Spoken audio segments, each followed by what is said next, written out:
بیرون ملک سے کسی کے بزرگ نے، والد نے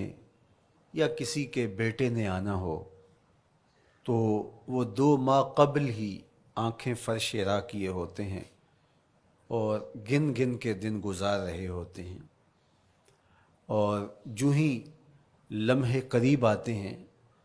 تو پھر گھڑیاں اور ساعتیں بھی گنی جاتی ہیں۔ بار بار گھڑی دیکھتے ہیں، ابھی تک پہنچے نہیں، جبکہ یہ طے ہے کہ 5:02 پہ فلائٹ اترے گی۔ تو مطلب اس کا یہ ہے کہ جب سینے میں کسی کا انتظار رکھا ہوا ہو تو ان کے لیے پھر سارے کام مؤخر کر کے ان کے استقبال کیے جاتے ہیں۔ یہ مہینہ اللہ کی رحمتوں کا موسم بہار ہے، چھم چھم رحمتیں برستی ہیں، انوار اترتے ہیں، گناہگاروں کو آتش دوزخ سے نجات بخش دی جاتی ہے۔ تو اس کا استقبال کرنا، اس کے لیے انتظار کرنا، گن گن کے دن گزارنا، لمحے اور ساعتیں بسر کرتے ہوئے بار بار ماہ سیام کا ذکر کرنا، یہ اس مہینے کے ساتھ محبت کی دلیل ہے، اور اس مہینے کے ساتھ محبت اللہ سے محبت کی دلیل ہے۔ اس لیے اس مہینے کا استقبال کرنا، اس کے لیے تیاری کرنا، اپنے گھر کو صاف کرنا، اس کے لیے اپنی اولاد کے دل میں شوق پیدا کرنا اور ماحول پہلے پیدا کرنے کی کوشش کرنا، تاکہ جو ہی یہ ماہ جلوہ گر ہو تو روزہ رکھنے کا مزاج پیدا ہو چکا ہو، تلاوت کلام مجید کا مزاج پیدا ہو چکا ہو، دیگر نوافل اور اچھے اعمال بجا لانے کی عادت پڑ چکی ہو۔ تو شعبان میں ہی اس کی تیاری ہوتی ہے تاکہ رمضان المبارک آتے ہی ہم پوری طرح سے مستعد اور فعال ہو کر کے اس مہینے کی برکتوں کو سمیٹ لیں۔ اللہ کے محبوب علیہ السلام نے ارشاد فرمایا کہ جب ماہ سیام آتا ہے فتحت ابواب الجنہ، تو جنت کے 8 دروازے کھول دیے جاتے ہیں، اور جنت کے 8 دروازوں میں سے ایک دروازے کا نام باب الریان رکھا گیا ہے، جو صرف روزہ داروں کے اعزاز و تکریم کے لیے ہے۔ روزہ دار اس دروازے سے گزر کے جنت جانے۔ حضرت سیدنا سلمان فارسی رضی اللہ تعالی عنہ فرماتے ہیں کہ تو رمضان المبارک سے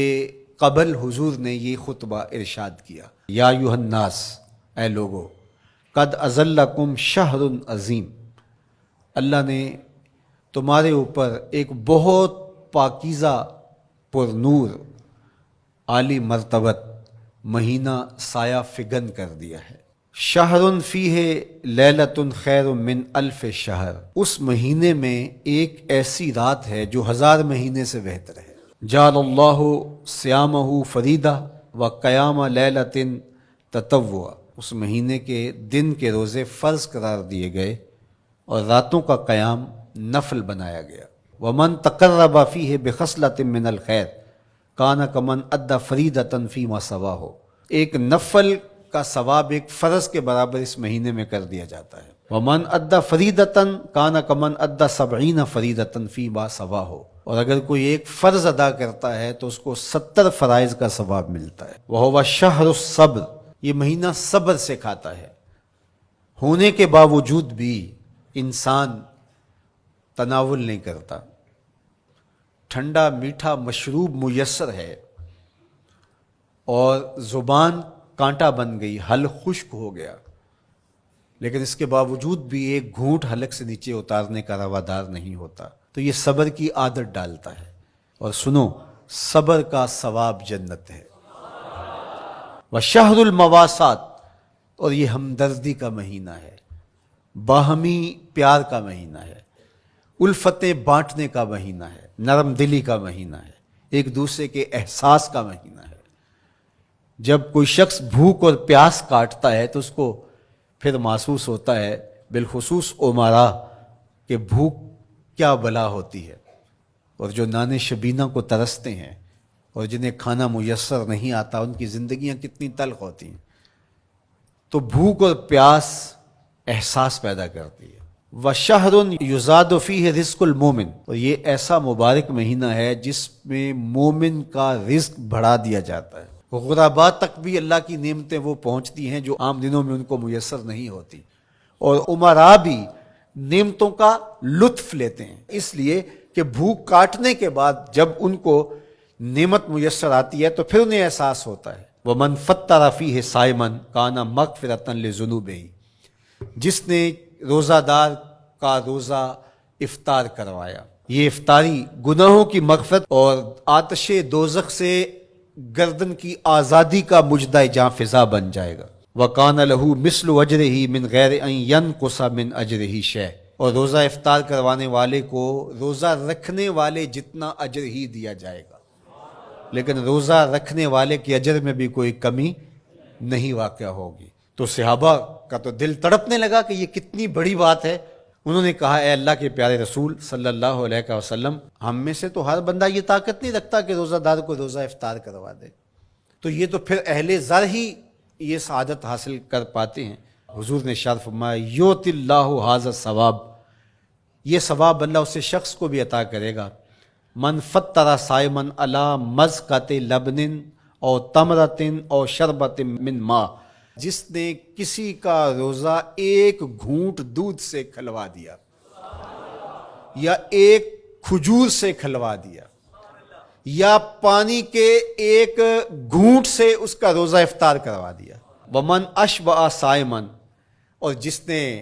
صحیح اہتمام کے ساتھ روزے دار کو اچھا کھانا کھلایا، اچھی پرتکلف افطاری دی، سقاہ اللہ من الحوض شربتا لا یظمأ حتی یدخل الجنہ، اس کو حوض کوثر سے ایسا جام ملے گا 50,000 سال کے دن میں اس کو دوبارہ پیاس نہیں لگے گی، یہاں تک کہ جنت میں چلا جائے گا۔ فرمایا وَهُوَ شَهْرٌ أَوَّلُهُ رَحْمَةٌ، یہ وہ مہینہ ہے جس کے پہلے 10 دن رحمت ہیں، اور اس کا درمیانی عشرہ اوسطہ وہ مغفرت ہے، وآخرہ عتق من النار،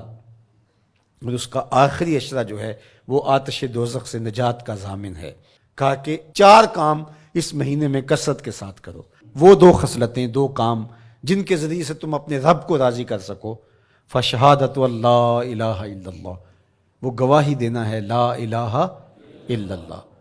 وتستغفرونہ،